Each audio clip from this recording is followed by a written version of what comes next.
Hari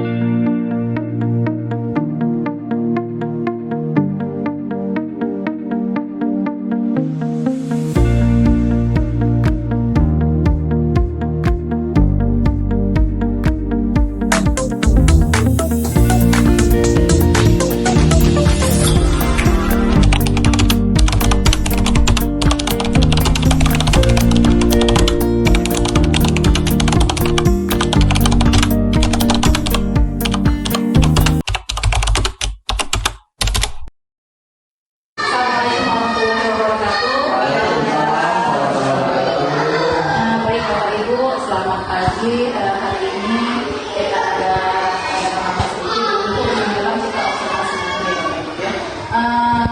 Nanti dalam beberapa hari kita atur jadwalnya, kita akan ada melakukan observasi.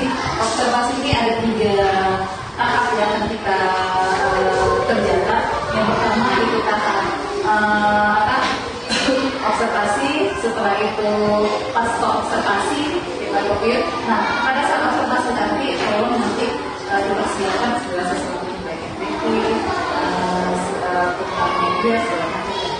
Untuk itu ada yang harus saya jelaskan di sini, yaitu upaya melakukan persiapan pelaksanaan dan tindak lanjut observasi kinerja guru untuk peningkatan kualitas pembelajaran. Next. Yang pertama, persiapan observasi kinerja guru secara terbuka, realistis dan relevan dengan peningkatan kinerja. Apa saja sih yang harus dilakukan? Yang pertama adalah mendiskusikan target perilaku yang relevan dengan indikator kinerja serta realistis untuk ditargetkan dan meningkatkan kualitasnya oleh guru tersebut. Kedua, mendiskusikan rencana pembelajaran yang sesuai kebutuhan guru dan realitas yang dilakukan. Ketiga, mendiskusikan rencana observasi kinerja yang relevan dengan rencana pembelajaran serta realistis yang dilakukan. Oke, untuk yang pertama ini, coba saya mau lihat yang pertama, Ibu Sukma, saya mau tanya untuk observasi nanti, langkah-langkah apa saja yang harus dipersiapkan pada saat nanti melakukan observasi? Dan ketika nanti saya observasi, sebelumnya saya akan mempersiapkan belajarnya terlebih dahulu. Kemudian saya juga akan menyiapkan media pembelajaran apa yang saya pakai tentunya di dalam kelas, lembar kerja peserta didik yang akan saya lakukan, asesmen penilaiannya, dan nanti dalam pelaksananya saya akan menggunakan media pembelajaran yang menggunakan internet seperti YouTube agar bisa menarik perhatian peserta didik sehingga lebih fokus lagi dalam pembelajaran. Oke, bagus sekali ya persiapan Ibu Sukma. Semoga pada saat aplikasi kita akan menjadi. Oke, next yang kedua. Yang kedua adalah pelaksanaan observasi perilaku secara efektif dengan melakukan tracking berdasarkan bukti perilaku, yaitu memastikan lingkungan observasi nyaman dan mendukung, meminimalisir gangguan untuk pengamatan efektif, mencatat perilaku kunci relevan dengan kriteria observasi kinerja, serta menetapkan rating observasi kinerja yang realistis berdasarkan bukti-bukti yang tercatat. Next, yang ketiga. Yang ketiga, pasca observasi. Refleksi tindak lanjut secara terbuka dan realistis dengan peningkatan kinerja, yaitu poin-poinnya menggunakan teknik pertanyaan dan diskusi yang menumbuhkan keberanian guru mengakui kesalahan yang dialaminya. 2. Mendiskusikan kesepakatan tujuan dan rencana belajar yang relevan dengan kesulitan serta realistis yang dilakukan. Memberikan umpan balik yang konstruktif dan menumbuhkan kesadaran guru belajar meningkatkan kinerjanya. Oke, untuk poin pertama, menggunakan teknik pertanyaan, diskusi yang menumbuhkan keberanian guru mengakui kesalahan dialaminya.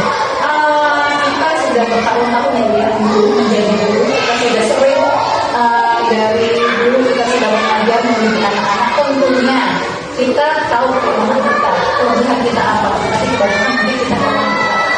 Bagaimana untuk mengetahui kelemahan kita dari prestasi anak? Ini prestasi anak ada nilainya 5, kalau di bawah standar bawah kali. Berarti yang harus ditanyakan kita. Apa yang ada di belakang saya itu sebenarnya sudah belum mengajarnya, sudah berhasil belum mengajarnya.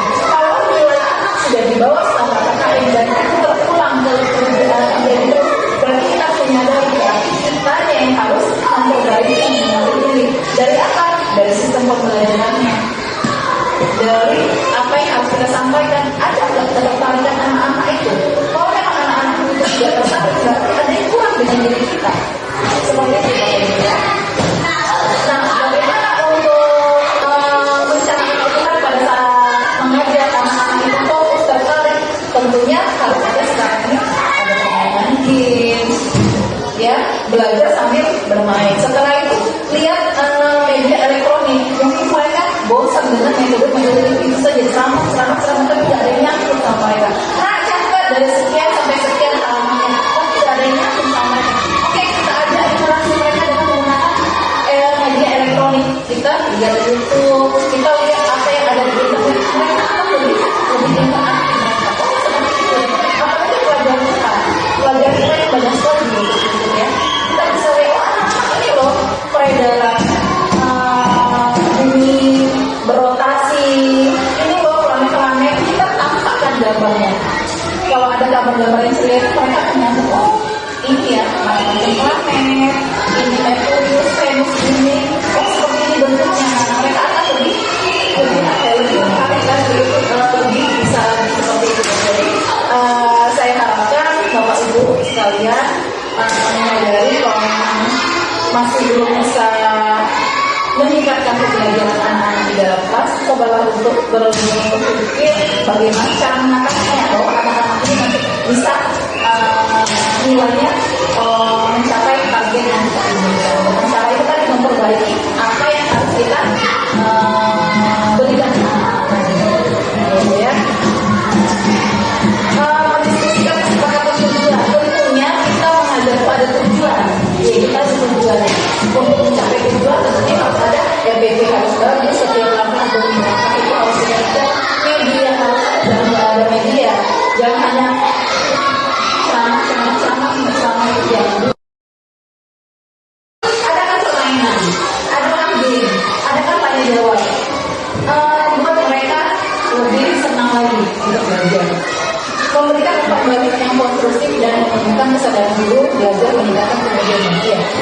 Ini sama aja sebenarnya. Intinya bagaimana cara kita bisa mengembangkan cara kita mengajar anak-anak supaya tidak bosan seperti itu ya.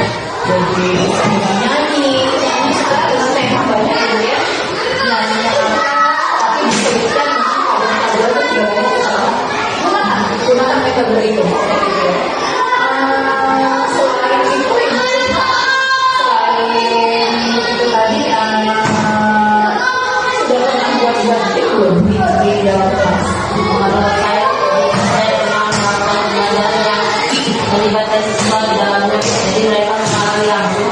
Saya melakukan kegiatan melihat benda yang menyerupai bangun datar. Jadi waktu saya buat gambar bangun datar, kemudian saya pilih gambar benda yang menyerupai bangun datar. Jadi saya